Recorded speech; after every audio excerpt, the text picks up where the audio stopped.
Let's talk about strategies. We all have ways that we think about things, ways that we decide things, ways that we go about our lives, and many times we think that those things just happen. Sometimes we think we're perfectly rational. Every time we decide something, we're perfectly rational. And Sarah's here with me again. Hello, Sarah. Hi. And when you decide something, do you feel that how do you feel when you're deciding something? I just feel like I want to take everything into account, like, is this decision going to affect anyone else, or how's it going to affect me, and I just try to, make an educated decision, I guess, no matter what it is. So in the moment you feel as if you're acting very logically given the information available, the data available at the time. Is that right? Correct? Yeah. Have you ever looked back at any of your actions and said, wow, what was I thinking that was so impulsive of me? Oh, yeah. Okay. All right. So we all are human and we all get caught up in that. But it's interesting how we oftentimes think that we're going through our lives just making logical decision, rational decision, everything makes sense. But then when we look back over time, we see some things that we've done that are just, they just don't make sense. They don't follow any plan that makes any sense to us whatsoever. So what I'm going to do in this segment is shed some light on that, on the strategies that we use and why we use them and how we use them. And I want you to become familiar with what you are doing. When we think about strategies, what we do, what we decide, is based on sight, sound, feeling, and so forth. It's based on our senses. We're taking into consideration things based on our senses. So it's not very far removed from the representational systems. In fact, it ties in strongly with the representational systems. We are making decisions based on, in many cases, just what we are taking in from our environment and how we take it in. We're also making a lot of decisions based on how we tend to look at the world. Are we primarily visual or auditory or kinesthetic? Have you ever gone into a fast food restaurant, Sarah? Yeah. Okay. All right. We've all been there. A few times. And okay. Have you noticed that people who order are sort of doing this number? They're looking up at the recipe that's there, not the recipe, but the menu that's there. They're looking up at the menu and they're reading it and they're seeing what's to order and how much it costs and so forth. And then they'll do this. They'll look down and they'll almost look like they're tasting it. Have you seen that? Okay. Okay, that's the way people decide. People look up at something, so they're in their visual area. Remember, looking up is visual, and then they want to experience it. They want to feel it. So in order to do that, we look down. So that's the way that people decide. It's interesting that people at fast food restaurants are trained in such a way that they will elicit a response. It's sort of a behavioral model. They will elicit a response. They will sort of plant the seed for a response. They'll say, "How may I help you?" And then they don't say anything else. It's up to the person who's walked in to then respond, because the people who start fast food restaurants realize that we go through a strategy. People go through strategies when they walk in, and that's important not to interrupt that strategy. It's very important to let the person do what they're doing. Now, we're going to look as we get further into the program at times when it's very appropriate to interrupt a strategy because it's just not working for the individual. But fast food restaurants have discovered that people go through strategies and they must decide things. We go through strategies for everything we do. Now, I don't want to make life so simple for you or present life as being so simple as to say that you're going to decide everything based on your major way of representing the universe and that every single thing comes down to your emotional response to it, because I believe sometimes we can actually work from pure logic. We're humans, we're dynamic, so no matter what, we can always change the rules at any time because it's our mind. So we can shift out of what we're supposed to do as humans and shift into a model that we don't even have a name for. So as we go through this program, realize that Humans are dynamic, and categorizing humans, pigeonholing them, is a huge mistake. You can categorize them to figure out what they're going to do most of the time, but they will always surprise you. There's always something that'll come out of the blue.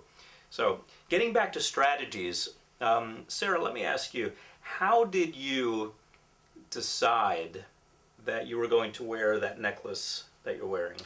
I forgot what it was. This actually, this was sitting, I live with 5 other people, and this was sitting on the countertop for several days, and I thought it was one of my roommates, and she thought it was mine, and it was neither of ours, so I'm assuming someone left it there, or lost it, and we don't know whose it is, so I thought, well, should I take it, or should I leave it there because it's not mine, and then I was thinking about it, and I said, well, if they haven't gotten it by now, then they probably don't miss it, whoever's it is. And also I thought, if someone were to say, oh, I left that here, it's mine, then of course I would give it back to them. So I thought, well, I'll just put it on because I also like it because it's the fleur-de-lis, reminds me of New Orleans, which is one of my favorite places to visit. So How do you feel when you're in New Orleans? I feel like I'm having fun because I'm in kind of a new place and I'm not used to, and it's kind of exotic and it's pretty and there's, the people are interesting, and I just always have fun when I'm there. Okay. And so that necklace, does that allow you to tap into those feelings? I think so, yeah, because it reminds me of that and it makes me think about it. Okay. So you have an emotional connection to that necklace. Yeah. Based on your emotional connection to New Orleans. Right. Is that correct? Okay. So, yeah.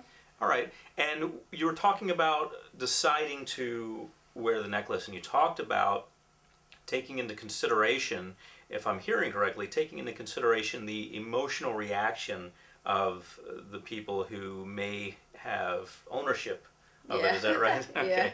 And the situation that you would be in if they discovered that you had it, so you had to consider all of that. Right. Is that right? So Right. what you're really tapping into, what I'm hearing, is that you're tapping into the possible negative feelings that you would have to deal with, both from yourself and other people, if you decided incorrectly in wearing it. Right. Is that correct? Okay. Mm-hmm. So all of that made up Sarah's strategy for wearing a necklace. And you notice... Look at how many other things I'm wearing. Sarah's wearing a lot of things, so she's got a dress, you've got some sandals, you've got a bracelet, you've got another bracelet. So that was just one thing. All of those thoughts went through her mind just to put on a necklace. So we look at people and we think, well, maybe they just wore that because it matches things, or maybe they just wore that because it's Wednesday, or who knows. But a lot of thought goes into what we are going to wear, and that's just one category of our lives. And the thought was partially logical in the, let's call it the legal aspect of it, the legal concerns, which were also based on emotion actually, but the majority of it seemed to be based on just, I've got to wear that because it's going to put me in touch with those good feelings. Okay, so we see that just one part of Sarah's life is so detailed with emotion, accessing her strategy for wearing that. Now, let's look at something else. Let's see how consistent or not the strategy may be for Sarah. Sarah, can you hold up one of your bracelets? Okay. Sarah's got 2 bracelets. Let's pick which one do you want to talk about? They're both the same story. I got them at the same time. Okay. Now, concerning wearing them today, is that the same story also? Yep. Okay. Why did you decide to wear those today? Okay. Like I said, I live with 5 people. One of the people was in the Peace Corps in Nicaragua, and when he was down there, he was trying to do a lot to help out the impoverished people and the native people there. And one of the things he did was taught them how to make jewelry out of seeds. These aren't beads, they're actually seeds. And he said, actually, if you wear them long enough and you sweat, they'll actually sprout sometimes.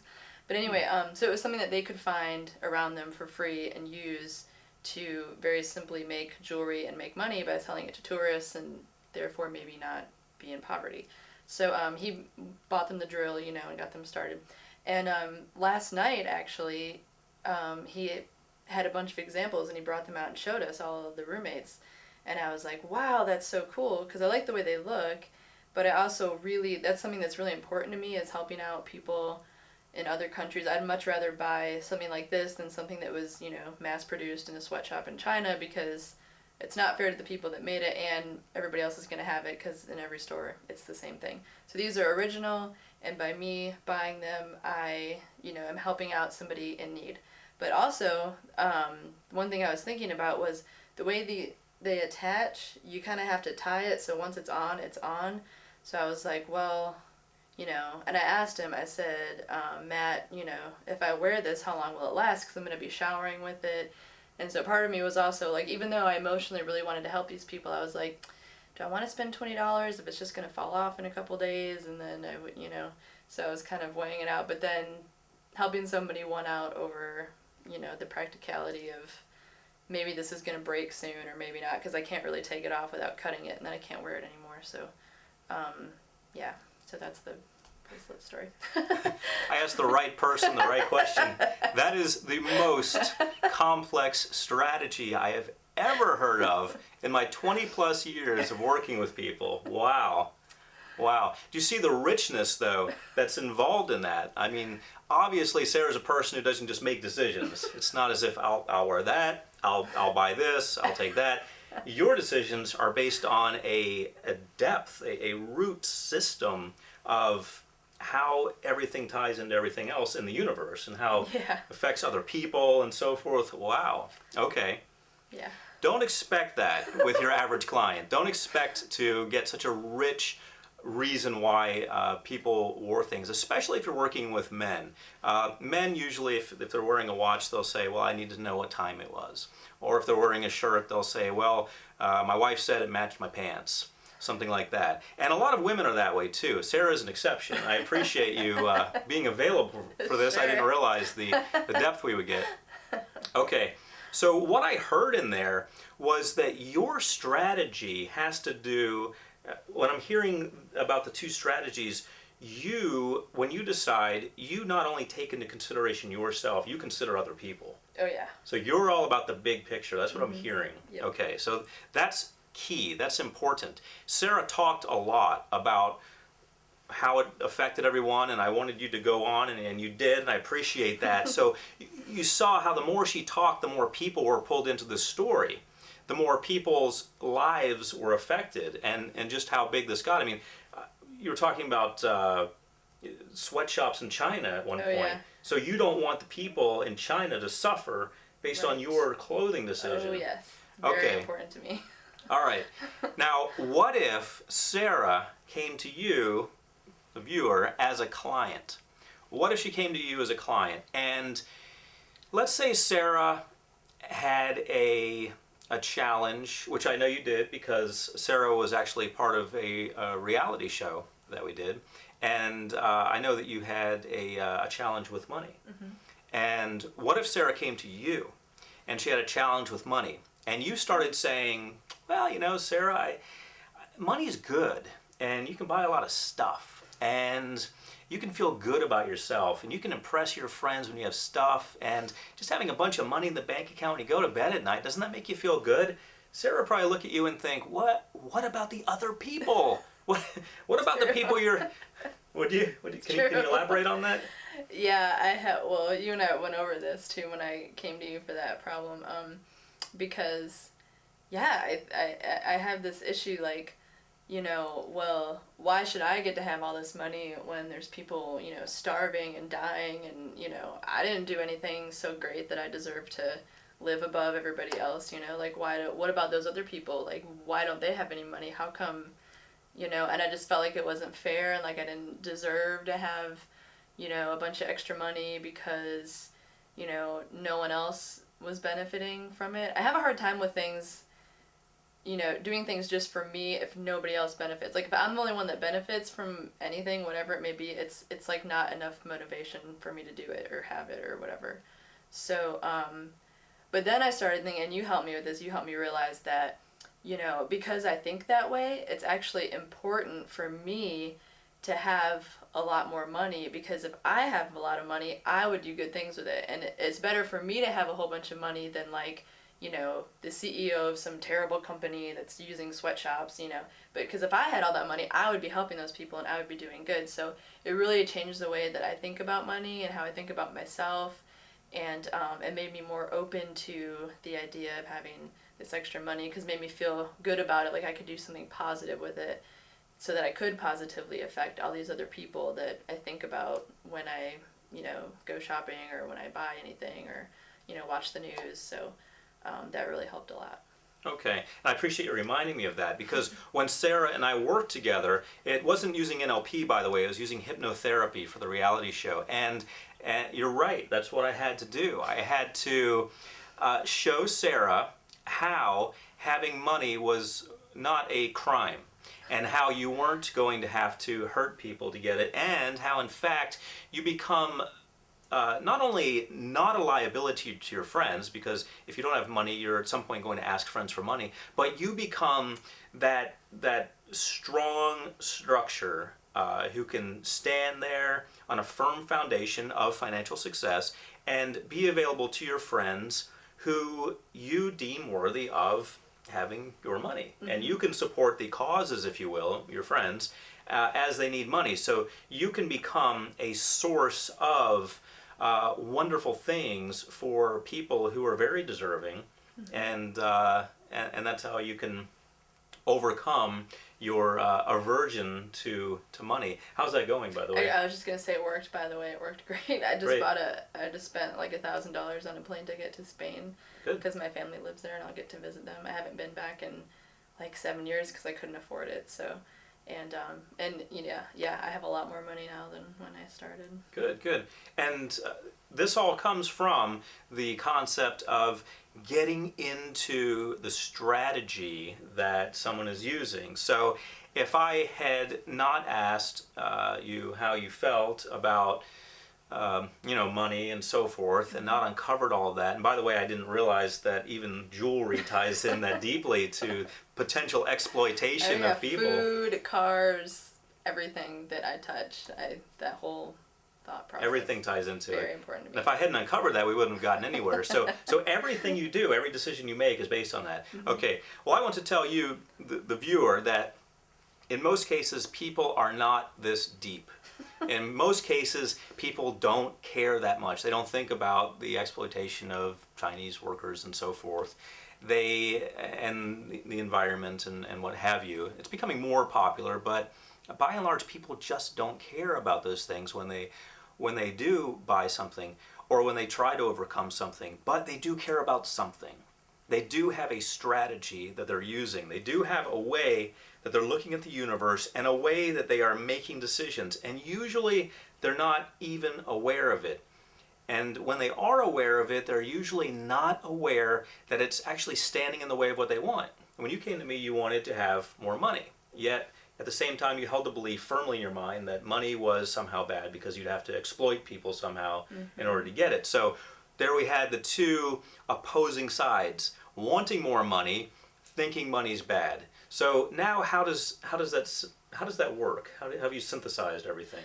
Well, kind of just like I said, I felt like, it hadn't ever occurred to me before that, I would never ever think about it in a way that like, well, it's actually important for like the world or other people that I do have this money. Like, not only do I want it, but it is necessary in the grand scheme of things for me to have this extra money because I can do good things with it. I can help people. I can, put solar panels on my house. I can do all these things that are so important to me that I'm not able to do. And the thing that's holding me back from doing them is money. So I just completely flipped the way I think about money. And it had never occurred to me to do that before. So it was just like a major turning point, and it really helped a lot and made me, I guess I changed my strategy a little bit. Okay, great. So I heard solar panels in there. So you can help other people and you can help the environment by having money. Which is the best thing ever. Okay. Two most important things. All right, people and the environment. The environment, yes. Okay, great. And both of which can be helped through you having money. Right. So, great. So keep in mind that everybody has something, everybody has a system. Now, a typical strategy would be quite a bit different than Sarah's strategy. Sarah's strategy is on a higher level. She is on the hierarchy of human development. She's very far along. Typically, we find people near the lower levels, and that's okay. That's not to judge people, that's just to say that that's where the majority of people are. Let's face it, C is the average grade. So the average, as we look forward in our environment, is not really a super high functioning. Most people are really not floating in those higher levels. We're seeing it become more popular, though. We are seeing a green movement. We're seeing that in the presidency in the United States. We're seeing that in the educational system that I'm involved in with my doctorate. Even in Fortune 500 magazine, I was just reading that you have downstairs, and Sarah's reading Fortune 500 magazine. Well, I was interested. It's kind of like Know Your Enemy, you know? Oh, okay. Oh, they're still the enemy. Okay. Well, not the enemy, but I wanted to see if people were like these big CEOs that have all this money that I think is so bad, and I was curious to see if any of them are, you know, kind of following the green trend, like you said, or doing whatever. Okay. And there was a lot of stuff in there about the guy that made the Segways and how he's using all this money he's trying to get Coca-Cola on board, which is one of the worst companies ever. He's trying to get them to help him with this new invention that like filters water in really impoverished, like squalid villages. And there was a guy who's inventing how to make plastic things like pens and stuff out of corn and plants instead of plastic so that it biodegrades. So even in Fortune 500 magazine, people are changing the way they think, so. Okay.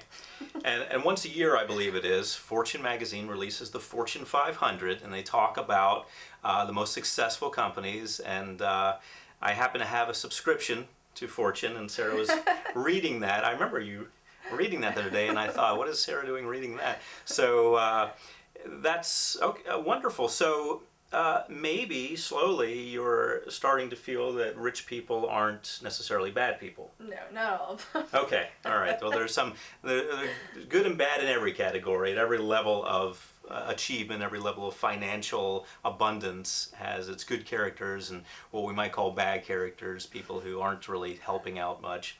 Okay, so you are actively finding now information to back up this idea that having money can help.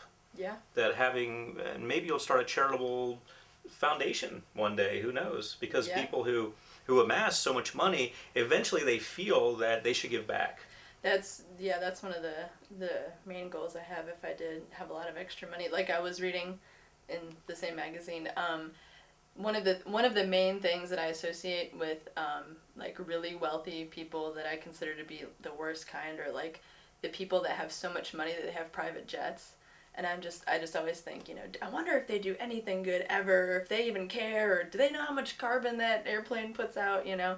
And then I had no idea about this, but since I was reading Fortune 500 magazine, there's all these companies that they donate their flight time, like so many hours of their flight time to like disaster relief. Like a whole bunch of people use their corporate jets to fly in supplies to Haiti. And there's all these like organizations set up specifically for people and companies with private jets to donate, you know, flight hours for people that have a medical emergency that need to be flown overseas for an operation or whatever. And it's like this huge thing that goes on, and they're interviewing some of the people, and they were talking about how it felt so good to use their jet for something like that. And I was like, wow, thank God, you know, everybody's not so bad. So wonderful. This is very important information that Sarah's sharing, because she's speaking as a person who has reacted positively to my work with her. Understanding her strategy for figuring out things and deciding whether she's going to save money or whether she's not going to save money helped me unlock for her potential. And now we see what is very wonderful to see. We see her seeking out in the environment evidence that she is correct, evidence that she has made the right decision. This is going to start sort of a feedback loop. She puts it out there into the world that rich people aren't so bad, and maybe they're helping out. And so her subconscious mind is looking for information to back that up. It's testing this. Is that true or is that not true? Let's find out. So she's got that on her mind somewhere, along with thinking about not exploiting Chinese people and, Right. and so forth. But in her interaction with her environment, it's there. So when she sees Fortune 500, I'm sure when she sees that list put out by Fortune magazine, I'm sure, at first you think, oh boy, this is good. Is that what you think? Yeah, Oh, oh here we go. God. Rich guys Yeah. robbing the earth of its resources so they can make money. But then her mind has got that other programming there, that other idea there. And so you mentioned before that you use a logical strategy when you go through things, and I think sometimes people do use a logical strategy. Although they do ultimately make decisions based on emotion, they use a logical strategy, at least they feel they're using one. So your subconscious mind is complete logic. Your subconscious mind will only understand the logic that it can use. And the logic of the subconscious mind a lot of times has to do with the emotional responses that are embedded in it. But make no mistake, the subconscious mind is using a system, even though it doesn't seem like it. It comes out in all these what seem like crazy ways sometimes, but your subconscious mind does use a very systematic sense. If you can actually think of emotions being categorized as logical, the subconscious mind will use the logical to it application of emotions and come up with things. So your subconscious mind is on high alert and it's looking out for this information. Whereas previously, before me getting into her strategy system and working with her, her subconscious mind knew one thing and one thing only when it came to rich people, and that is rich people are bad. Rich people are just evil people who are just out for themselves. And I would be willing to bet that before, and I'm not tooting my own horn, I'm just talking about the power of working with someone's strategy here, because that's the important lesson for you watching as you learn NLP. I would be willing to bet that before we worked together and before I got into your strategy system and understood the way you made decisions based on the entire world, that if you had read that same exact issue at this same exact time, if we had never worked together, you would have seen it quite a bit differently. You would have probably looked at that and said, there's an evil person, there's an evil person, that's what they're doing. Oh yeah, they're saving the environment, right. Well, how much money are they making, and how much did they get paid for being in this magazine to say they're saving the environment? What a bunch of nonsense. Do you feel that that's accurate? Probably, yeah, because I was flipping through and I was actively seeking out like positive articles and stuff. So yeah, if I had this mindset and subconsciously I probably wouldn't have realized. I don't know if I was realizing that I was looking for positive stuff this time, but I probably would have been stopped instead at all the worst sounding articles instead of all the best ones, because it would have backed up what I was already thinking. Okay. Very good, very good. So you can see how we can extrapolate from this. Let's say you're working with a weight loss client. Let's say someone comes in to you to lose weight. A very common thing for someone to come to an NLP therapist for weight loss. And we also see people coming in a lot of times for smoking cessation, to stop smoking. And let's say the person's strategy for life has to do, or for making decisions in general, has to do with how other people are going to be affected by their weight loss. And so you're listening for these things in the client. You're listening for that conversation. Now you're not listening just for that. You're listening for whatever it is they're saying. But let's say you hear that. Let's say that you notice something similar to what Sarah shared with us, which is that other people matter. It's not all about me. It's about other people. In fact, it's mostly about other people. So what if you're hearing that? Well, if I lose weight, then my dad will be happy, or my mom will be happy, or my wife, my husband. Whatever you're hearing them say, you need to pay attention to that, because some people will come in and say, I just want to look good. I just want to look the best I can. And really what they want is love. They want to get as much love as they can. When people want to look their best and be perceived by others as looking great, they just want love. That's what they want, but that's how they're expressing it. Getting it by physically attracting people, and that's okay. That's what they want, and they're paying you to help them. But sometimes you'll see something similar to what Sarah is saying. So whatever you see, pay attention to it, because if their strategy in weight loss has to do with other people, and you're just saying, well, think about how great you're going to feel. Even if you're using their major representational system, even if you realize they're visual and you're seeing this weight loss and you're seeing the future and look how good it's going to be and you're using visual words, you're still not getting into their strategy for making a decision, not really getting into their subconscious mind and their way of doing things. Because if they feel that they should do it for other people, then you need to talk about that. You need to talk about how other people are affected. And that's what we did together. We talked about how other people are affected. And with money, it's a very easy thing, because people who say, this is one of the most prevalent things I see, people who say, I'm just not into money. I'm not into money. Those are people who usually are very much into money. They're into talking about how they don't have it. They're into looking for it. They're into chasing it. They're into doing all kinds of things for it. They're always burdening their friends, saying, hey, you have a few dollars? Hey, do you have some money? Do you know I can get some money? They're very much into money. But when it comes time to look at a person who has abundance, they say, oh, that's just wrong. They're into money and I'm not. But actually, they become so much into it that they're always talking about not being into it, which shows you that they really are into it. And that's pretty much the condition that I found you in. Yeah. Sarah came to me and, she said, Steve, I've got all these bills. I wonder if you know any way that I can get, was it $4,000? Yeah, because my air conditioner broke. Your air conditioner broke and you needed $4,000. And Sarah is a person who was very opposed to money and so forth. But here comes the big thing where money suddenly doesn't look so bad. Money looks like it'll save the day. And so that actually gave me a little bit of leverage also in working with you, because you realized it was right in front of your face just how important it is to have money, so that you're not a burden to others, and that so you can even rise way above that and be just a tower of potential help for other people who you feel deserve it.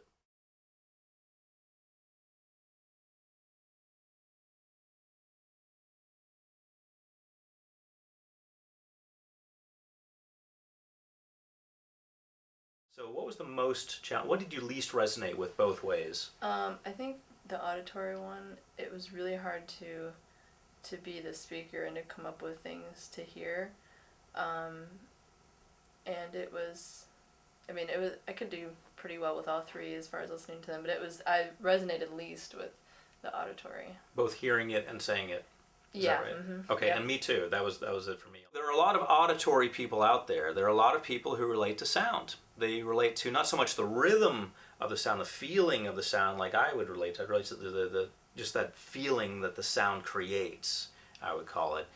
But there are a lot of people who relate to, and you probably relate to the maybe the way the musical notes look, or someone performing that music. But there are a lot of people who relate just to the sound, and a lot of my clients do, and especially in my hypnotherapy practice, and when I work with people with NLP, because I a lot of times give them a recording that they can listen to, and all they have is sound. So fortunately, a lot of my clients are auditory. But I want you, for homework, to work on the one that was the most challenging for you. So I want you to work on, in our case, we'll work on auditory, but in your case, work on whichever it was for you. Now, when I say work on it, what I want you to do is start using auditory words, if that was yours. If it was visual, start using more visual words. If it was kinesthetic, start using more kinesthetic words. Push through this barrier that you have by facing it head on. I want you to start using the language. Now, in the workbook, you have the language of all three representational systems, so you can access that, if you will. You can look at that, and you can start speaking the language. And then maybe it'll sound like a foreign language to you that you're speaking, but start forcing yourself over the next few days to use the language of that. Now, one thing I want to point out, and I usually save this for later on for subsequent programs, the trainer's training program, for example, but I wanted to share with you a little insight. You may have noticed that I didn't have you close your eyes for this exercise, and there's a reason for that. A lot of trainers I've noticed when they train people to do this exercise, they have them close their eyes. To me, that doesn't make any sense, and here's why. Because we're talking about figuring out which representational system you resonate with the best, and if you're just closing one, you're closing your eyes, well, you're still not closing your ears. And so you've given the visual sense a disadvantage, in fact, or perhaps an advantage, because people can make pictures more clearly in their mind if they're not distracted by what they're seeing in the present. So for me, it doesn't affect me. But I wanted every sense to have the same baseline, if you will. I wanted them all to start from the same place. So if I had you close your eyes, then I should also have you close your ears and somehow not feel anything. But that's not going to happen. So that's why I don't have you close your eyes, so that all of the senses have an equal starting point. So keep that in mind as you progress through the levels of NLP training when you're actually getting to the point where you're training other people. Things like that do matter. All right, I want to introduce you now to a technique that you can use, and I want you to find a partner. I want you to find someone you can do this with. And it's a technique that's going to allow you to access your major representational system. So we're looking at representational systems now, and we're going to discover yours. You're going to discover it for yourself, and it's going to be very obvious when you do. So what I'd like you to do is to get a partner, and Sarah and I will be partners to demonstrate this, and I want you to have your partner tell you something that they are working on, something that they feel passionate about, that they're working on, and then we'll go from there. So Sarah, tell me something you're working on that you feel passionate about. I am an artist, and I have always been passionate about that, and I graduated art school a couple of years ago, and so I'm really working hard on trying to get a series of paintings done that I can then sort of shop to galleries so that I can start doing gallery shows. That's something I'm working really hard on. Okay, good. So you're painting a series of paintings that you can show at gallery shows to promote your career as an artist. Mm-hmm. Is that right? Okay, great. Okay, so that's what Sarah's working on. And what I'm going to do now is I'm going to talk for approximately a minute about what she's working on, giving her positive encouragement, but I want to use the various representational systems when doing it. So for example, I'm going to talk for a little while, approximately a minute. If you want to time this, you can. It's not necessary. But I'm going to talk for approximately a minute about the auditory future. You can hear the accolades from the people. You can hear the crowd walking around the gallery, that sort of thing. Then I'm going to talk for approximately a minute about the visual components of it. You can see your paintings in the galleries and so forth.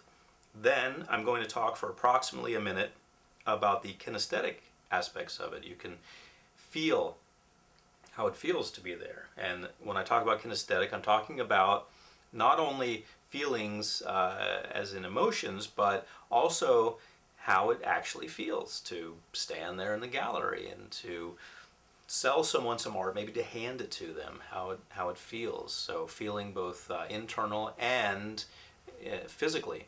So that's how I'm going to approach this. And what you're going to find, let me not even tell you what you're going to find. Let's just go ahead and do this. So first of all, I'm going to do this with you, Sarah, me talking to you, and then we're going to, and you with your partner, then you are going to find out something that I am passionate about, and you're going to talk to me positively about the future of that with the visual, auditory, and kinesthetic senses, about 1 minute for each. Okay, so let me go first, and I'm going to, doesn't matter what order you go in, I'm going to start with auditory. I'm going to start with things that you can hear. Okay.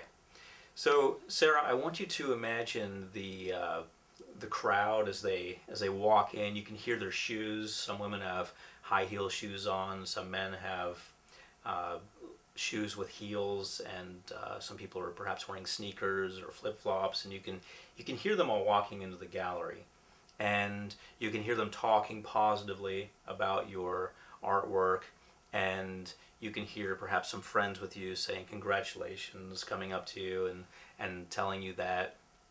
You can hear the sounds of the gallery. You can hear the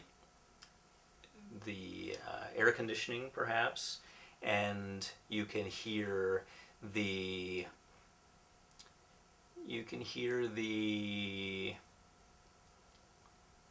sound of the door as it opens, the door of the gallery. You can hear someone saying, I'd like to buy that piece of art. You can hear someone leaving. You can hear yourself as you set up the gallery, as you help them hang up the paintings. Maybe you can hear them rustling on the wall, and as they find the hook to hang them, or however they're attached, you can hear that happen. And you can hear perhaps a cash register if they're selling your art there. You like that? You can hear, what have we created? You can hear many people in the area, so you can hear them perhaps coughing and sneezing occasionally. You can hear just normal sounds that people make. Getting back to money, you can perhaps hear someone writing you a check, and you can hear how that sounds on the paper, the pen on the paper. And you can hear, as you leave that night, you can hear your car starting as you start to drive off, and you're of course very happy. And maybe you can hear some friends honking at you and waving and congratulating you one last time. Okay, so that's auditory. Now I'm going to switch to visual. Okay, so Sarah, you can see the paintings on the wall. You can see the smiling faces. You can see the bright future, in fact, that you have after that. You can look forward to the future after that and see that. You can see the opportunities even that presents. You can see all the happy people walking in, walking around, walking up to get perhaps refreshments. Perhaps you have wine there, or cheese or fruit. You can see them walking around. You can see what they're wearing. You can see their clothes. You can look outside. You can see that it's just about to be dusk and the sun's starting to set, because I imagine it'll probably be in the evening, and that the gallery showing is. And you can see yourself going to different gallery showings. You can see yourself going around the world to different gallery showings. So it's not just in one area at one time, it's everywhere. You can see yourself looking out the window as you fly to Paris to have a gallery showing. You can see yourself looking out the window and looking at the inside of the plane as you fly to London to have a gallery showing. You can see yourself getting on the plane, getting off the plane. You can see yourself in the airport. You can see yourself being greeted by people in various countries and so forth. Okay, so that's visual. Now I'm going to switch to kinesthetic. You can feel how good it feels to have accomplished something. You can feel how good it feels to be successful. You can feel your clothes that you're wearing at that time. You can feel the breeze. You can feel the air conditioning. As you're outside, you can feel the breeze. As you're inside, you can feel the air conditioning. You can feel yourself walking in the gallery. You can feel yourself walking off the plane and walking on the plane. You can feel yourself sitting down in the seat of the plane and feel the seat. And you can feel the magazine as you reach out and pick it up, and you can feel the pages of the magazine. You can feel your art as you take it and take it off the wall and put it on the wall, or perhaps as you progress in your career, other people do that for you. So you can feel the hands that you shake, thanking them for setting it up, and you can feel the hugs that you're getting, thanking you for going to their country to an art exhibition to display your art. Okay, so that's that. So you get the idea. So again, I'm keeping the suspense up, I'm keeping the mystery up, and I'm going to tell you what we're doing or why we're doing it after we're done. So now what we're going to do is I am going to tell Sarah something that I'm passionate about, and you talk for a little while about using the different representational systems. And does that make sense, the representational systems? Okay, you go in any order you want. And so I am passionate about starting a spiritual center somewhere, a physical building, a spiritual center that's going to combine hypnosis, NLP, Reiki, all different sorts of things.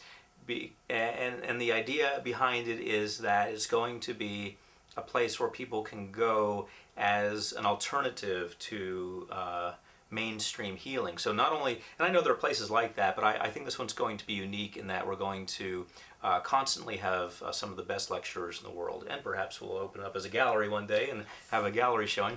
But so that's why I'm very passionate about that, because I feel, the reason I'm passionate about it is because I feel that it should exist, and I feel that it'll be sort of just a gathering of the best and an opportunity for people around the world to have a source that they can get information from, because we have so much holistic information out there, especially on the internet, and people wonder, well, is that real? Is that good? Is that a good source? So this will be a place that has very strict criteria for being a presenter there or being associated with it, and the reason for that is so that people will know that that's the place you turn to. It would sort of be like the Lamborghini of cars. It won't cost that much as a Lamborghini, but you will be absolutely positive that you're getting quality there in terms of alternative health. So that's what I'm passionate about. Sounds great. Cool. I support that. Okay. All right. Okay, so we're doing auditory first. Right? Okay. Okay. So Steve, imagine that you can hear people walking into your center. You can hear them thanking you. You can hear them saying, I've never been to a place like this. This is exactly what I was looking for. Hear people saying to you how much you've helped them. You can hear maybe some music playing there. A big part of healing therapy is different, calming music maybe that helps people to feel better. You can hear people congratulating you for opening your center. You can hear the people walking around. You can hear them talking to each other, talking about having conversations about their experience they've been having at your center and how wonderful it is. And then now I'm going to switch to visual. Okay. Okay, so you can see what the building looks like from the outside, and you can see it's just how you imagined it would be. And then you can see yourself walking through the doors of the building, and you can see the inside, and all the rooms are just like you envisioned them. And you can see the people walking around in the center. You can see them smiling.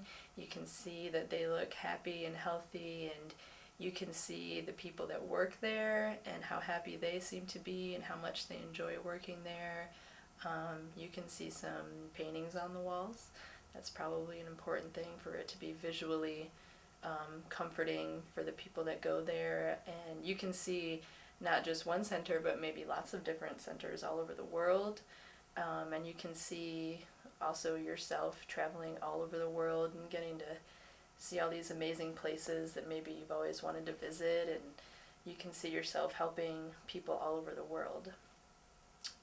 Okay, so the next one, how do you say it? Kinesthetic. Kinesthetic, okay. And that has to do with emotion or feeling Or of physical clothes feeling. or just motion itself. Okay, Right. All okay. three of those. Yeah. Okay, so you can feel yourself walking into this building, and you can feel how good it feels to have all these people in there smiling that are happy, and how good it feels to know that you're the one that helped them or the one that helped create this for them, and how good it feels to see all these people that you've been able to employ that work there or that maybe are presenting there, and how good it feels to know that you've brought all these people together for something that's really positive in the world, and you can feel the way it feels inside the building. It probably feels very comforting, very calming, very positive energy inside that you've created with your vision of this. And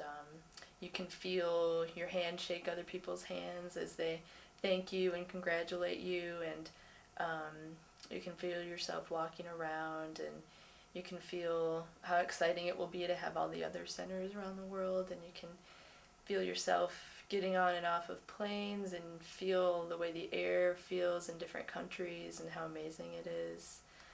And yeah. Okay. All right, very good. So there are several reasons why I wanted to show you this exercise.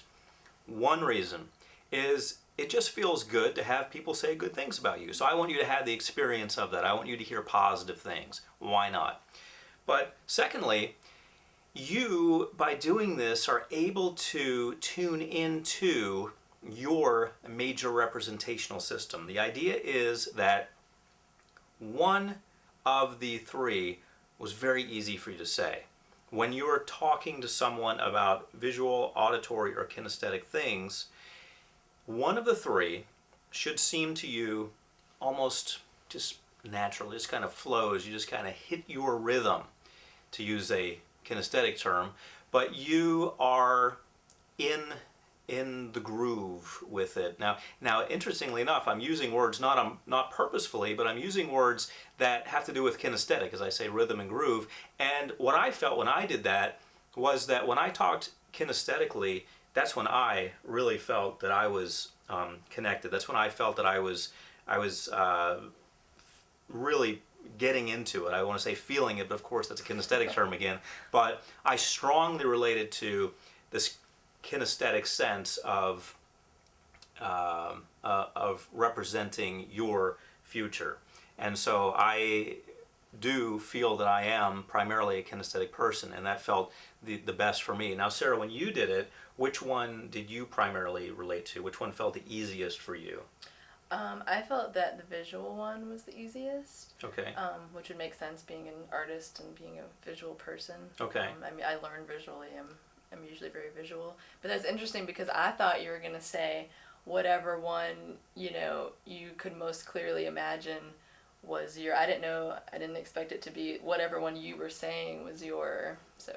Okay. Now that is important too, and I was going to get to that. That is very important. So the next thing, and that's actually number 4 on my list, but not of importance, not a hierarchy of importance, but very good that you picked up on that. And apparently you have an answer for that. Let's skip ahead to that. What was yours? What did you, when I was talking to you, what? Oh. Is that what you're talking about? Yeah, that's what I was expecting to be asked. Like, when you were listening, what one felt the most clear? Which one resonated with you? I guess probably visual. Visual? I guess. So it was equal for you? Yeah, I mean... Good. The feeling one was also a lot, but I guess I'm just usually so visual, I think. Okay. I think that, yeah. So when you spoke, you felt the visual sense was the most poignant, the easiest way for you to express yourself. Mm-hmm. And when you heard, then that made the most sense to you. Okay, and that's what we want to cross-check by going through them. We want to make sure that we have a one-on-one. And for me, it was the same way. Kinesthetic was the same way. It was when you spoke kinesthetically about the handshake and so forth. That you were speaking my language. I felt that you were right on target, as it were, and everything just resonated with me. So to recap the work that I did with Sarah, what I'd like to tell you is that you can improve the acuity that you have. We all think that we have senses and that's what we get, and what we have. But realize that just like a muscle, you can exercise each of your senses to make them more powerful, to make them more useful for you. And in NLP, we're very concerned with the senses. We're working with the senses. We're training people to use their senses. We're training them to get in touch with who they are and to make use of the physiological aspects of themselves that already exist. So it's imperative that we do that with ourselves to even a greater extent. It's sort of as if we are asking our clients to be in tune with their senses and to use them to help themselves. So it makes sense for us to even be more prepared so that our senses can be even more powerful instruments for us. Sort of the idea of living as examples. So in summary, what I'd like to do is give you an exercise that is going to sort of tie everything together. I want to give you an anchor for getting in tune with your senses, because we did a lot of exercises. I demonstrated a lot of techniques with Sarah, but what I want to do is give you a technique that you can use to remind yourself in any moment of how in tune you are with your senses. And that exercise is this. I want you to watch me first, but when you do this, you'll close your eyes. Okay, so I have my hands together. Remember the peripheral exercise, expanding the ability that we have to see? Okay, so similar to that, but it's just going to be a hand motion like this rather than moving your fingers. And rather than tracking them, you're just going like this. You're just opening your hands up. So keeping in mind all of the exercises that you've learned and really getting in tune with all of your senses, what I'd like you to do, and when you do this, watch me right now. When you actually do this, close your eyes and do it. What I'd like you to do is install a resource anchor that you can use, and that's going to be this, just moving your hands apart. I don't want you to confuse it with this exercise because they're actually not the same. So keeping in mind all of the exercises that we did and all of the ability that you have to use your senses, to tune into your hearing, your sight, your kinesthetic sense, and all of your senses, keeping all of that in mind, with your hands together, really feel those senses now. Really feel in your mind your hearing being heightened, your sight becoming more clear, your kinesthetic sense becoming sharper, all of your senses, even the ones I haven't mentioned, all of your senses becoming sharper and clearer, even your sense of taste, your sense of smell, all of your senses becoming sharper. And as you do this, I want you to just make this simple motion. All right? It's making a simple motion. So the way it actually works is you'll have your eyes closed. You will think about and let it flow through you, all of your senses, and really tune into all of them, your hearing, your sight, your sound, etc. And when you feel it at a peak state, the acuity of all of those senses, just open your eyes and do this. The motion of doing this, I want to have remind you of revealing something. Sort of like when kids do the peekaboo thing. Well, you are revealing to yourself a clearer sense of everything. You're opening to yourself with that motion your universe, your world. And the idea is that by doing that, you tune in more. What I've found when using this technique is that when I start my day with it, for example, just a simple technique, I'm tuning in, and it sort of looks like a prayer motion too. So the first part of it, I'm tuning in to all of my senses, and this just takes maybe 30 seconds to a minute. Tuning into all of my senses, remembering my sensory acuity exercises, and if you do them right before this, it's even more powerful. That will only take you maybe 5 or 10 minutes. I'm tuning into all of that. I'm tuning into my ability to see, hear, etc. as clearly as possible. And then I do my motion, open my eyes, and I'm ready for the day. What I find when I do that is that I'm more in tune with my clients. I'm picking up things, subtle things that they're doing, they're saying. I'm noticing things about them. Not only am I noticing things about them within that session, things that are changing. Remember my cuffs and so forth, and my coat and so forth changing, and Sarah noticing those things? Those are things that happen within an encounter, but I'm starting to notice things that happen between encounters, things that are different about my client, and not just visual things. I'm noticing things that have to do with their demeanor, with who they are, with how they are interacting with the world. I'm noticing all sorts of things going on just by opening up my senses. I'm actually tapping into senses that we really don't have words for. I mean, what's the sense, what's the label for the sense that picks up on subtle emotional differences in a client between sessions? What's the name of that sense? Is there one? There might be, but I don't know the name of it. And it doesn't matter, because what's happening is that my senses are becoming so in tune that I'm actually developing senses that at least I don't have names for. I'm becoming more aware of my world, and that's what I want you to have. I want you to be very aware of your world, because what you're going to find is that, and I keep emphasizing this, rather than just going through technique after technique with clients, or even if you're just working with friends or yourself, rather than just going through technique after technique in a mechanical fashion, I want you to have the ability to use these techniques and be in a conversation with the client, or with yourself, or with your friends, whoever you're using NLP on or with. I want you to be in a conversation with them.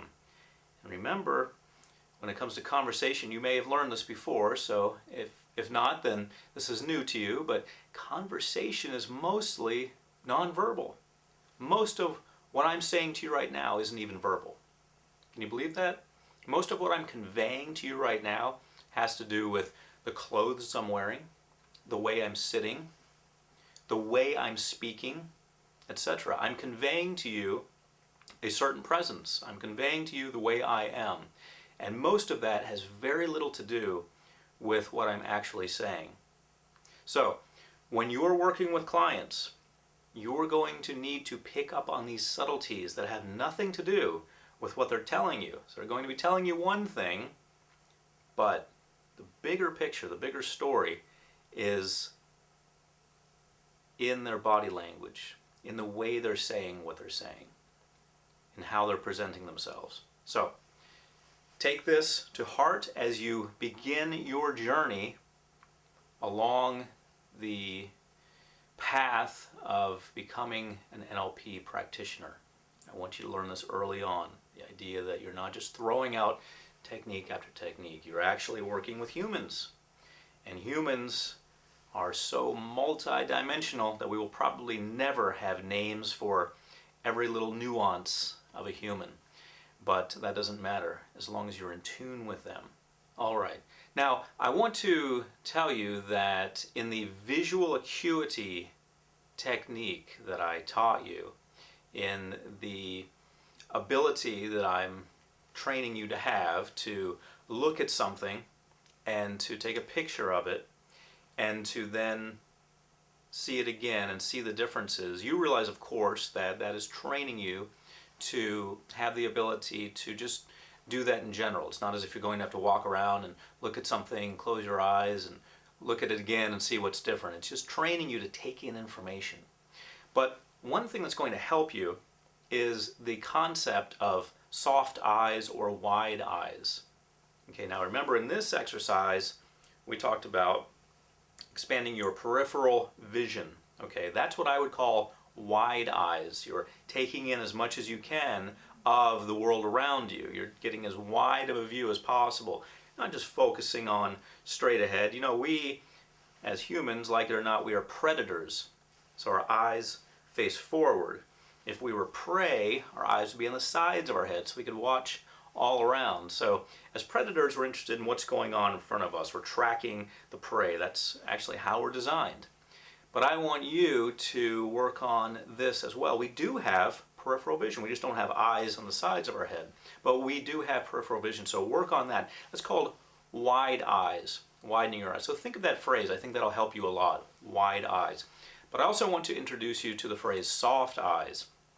And in the other visual acuity exercise, this really comes into play because you're taking in information, looking at someone, closing your eyes, taking a mental picture, looking again. When you do that exercise, I want you to use soft eyes. And what I mean by that is letting things go out of focus a little bit. Let's say I'm looking at someone or something and I want to take in information. Well, if I'm so focused on that object, then I'm excluding the information all around that object. With soft eyes, what I mean is that you're taking in, you're softening your vision. You're not having a hard stare at that person or object. You're softening your stare. You're almost looking through them or past them. You're taking in everything that would be behind them or near them. Okay, so we've got wide eyes and we've got soft eyes. These techniques are going to get you out of the mode that you've possibly been in. We tend to get so focused on just looking at the client, taking in everything. But by doing that, we can miss so much. If we just relax, use soft eyes, wide eyes, in everything that we do, we're going to find that we take in a lot more.